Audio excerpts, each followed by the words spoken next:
இழிவுபடுத்திய வழக்கறிஞர் ரமேஷை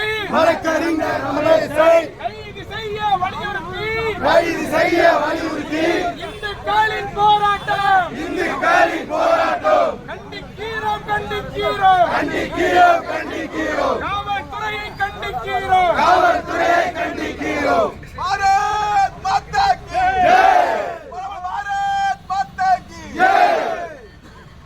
வழக்கறிஞர் ரமேஷ் அப்படிங்கிற நாச்சார் கோயிலை சேர்ந்த ஒருத்தர் தீக்காக்காரன் ஒட்டுமொத்த இந்து சமுதாய மக்களை பேசி மகன் சொல்லியும் இந்து மதத்தில் இருக்கக்கூடிய அத்தனை பேரையும் தேவடியார்களுக்கு பிறந்தவன்னு சொல்லி இதே கும்பகோணத்தில் பேசியிருக்கிறான்.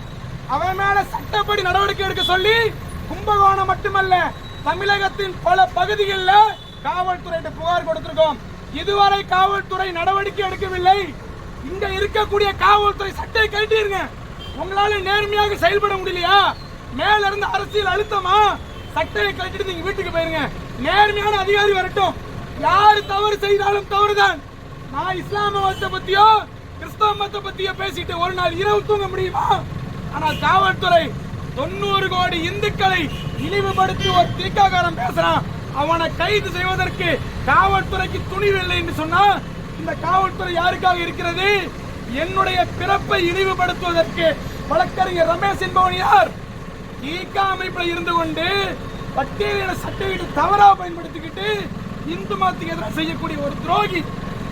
காவல்துறை அவனை கைது செய்யாம ஜனநாயக முறையில் ஆர்ப்பாட்டம் செய்யறவங்களை மிரட்டுறது எந்த வகையில நியாயம்? ஒருத்தர் போட்டோ எடுத்தாரு, காவல்துறை போனை வாங்கினாங்க, சந்தோஷம். யாரும் போட்டோ எடுக்க கூடாதுதான்.